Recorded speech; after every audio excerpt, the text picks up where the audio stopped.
कहानी आज्ञाकारिता का असली अर्थ। प्रस्तावना।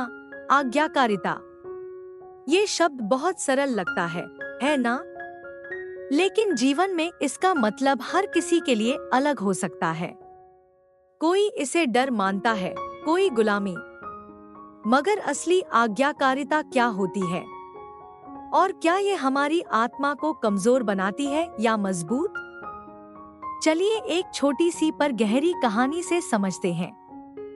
कहानी आरंभ होती है राजस्थान के एक छोटे से गांव सोहनपुर में। एक वृद्ध शिक्षक रहते थे। पंडित श्रीधर जी। उम्र भले ही उनकी ढल चुकी थी, मगर उनकी आंखों में गजब की चमक थी। गांव के लोग उन्हें चलता फिरता शास्त्र कहते थे।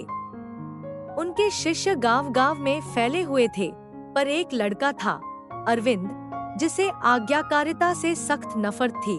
अरविंद पढ़ाई में होशियार था, पर स्वभाव से जिद्दी और आत्मकेंद्रित। वह अक्सर कहता, मैं किसी की आज्ञा नहीं मानता, मेरा जीवन मेरी मर्जी से चलेगा। वह पंडित जी के पास भी बस इसीलिए आता था कि गांव में उन्हें सबसे अधिक बुद्धिमान माना जाता था। वह सीखना चाहता था, लेकिन अपनी शर्तों पर। एक दिन पंडित जी ने उसे एक मिशन दिया। अरविंद, उन्होंने कहा, पास वाले जंगल में एक बूढ़ा पेड़ है, जिसके नीचे एक गुफा है। उस गुफा से एक काला पत्थर लाओ।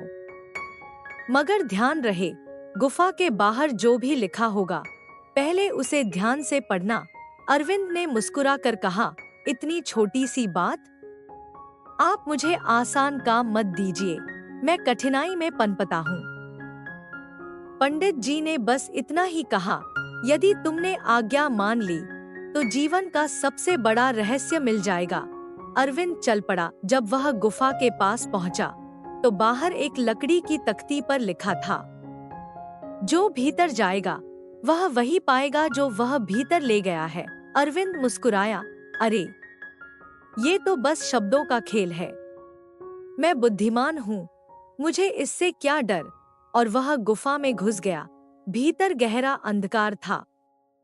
कुछ ही कदमों के बाद उसे अजीब सी आवाजें सुनाई देने लगी। तू कौन है? क्या तू सच्चा है? क्या तू विनम्र है? हर सवाल गूंज की तरह उसके भीतर तक उतर रहा था। फिर अचानक एक रोशनी जली। वहां एक दर्पण था, लेकिन ये कोई साधारण दर्पण नहीं था। उसमें अरविंद का चेहरा विकृत, लाल आंखों वाला और बेहद क्रोधित दिखाई दे रहा था। वह चौंक गया। उसने चिल्लाया, मैं ऐसा नहीं हूँ।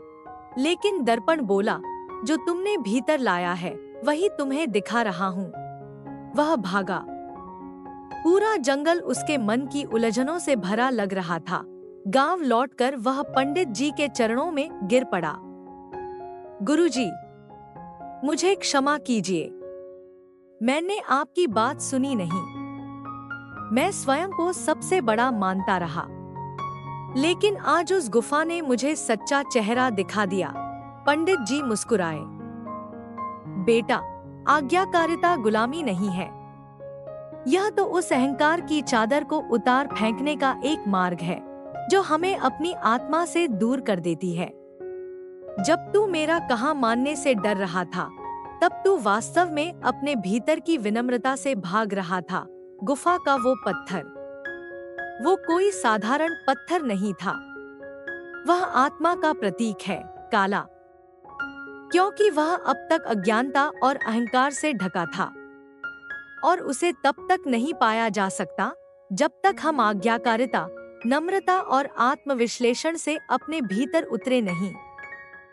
अरविंद की आंखों से आंसू बह निकले। उसने कहा, अब मैं जान गया कि आज्ञाकारिता केवल बाहरी आदेशों को मानना नहीं, बल्कि भीतर के अहंकार को पहचानकर उसे प्रेम पूर्वक शांत करना है। कहानी का मोड़। कुछ महीनों बाद वही अरविंद गांव का सबसे विनम्र और सेवा भावना से भरपूर युवक बन गया। लोग अब उसे शांत योद्धा कहते थे, क्योंकि वह लड़ता था, मगर केवल अपने भीतर के दोषों से।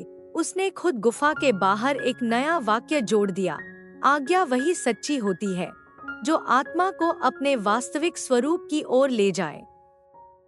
मुख्य सीख, आज्ञाकारिता का अर्थ डरना नहीं, बल्कि आत्मा की दिशा में एक विनम्र झुकाव है। जब हम किसी ज्ञानी की बात मानते हैं, तो हम खुद को उस चक्रव्यूह से बाहर लाते हैं जिसे हमने अपने अज्ञान से रच लिया है। हर आदेश को आंख मूंद कर नहीं, पर समझदारी से मानना ही असली आज्ञाकारिता है। मैं अब हर संबंध में विनम्र रहूंगा, किसी भी सही दिशा में मिली सलाह को अहंकार से नहीं, प्रेम से स्वीकार करूंगा। यही मेरा सच्चा बल होगा।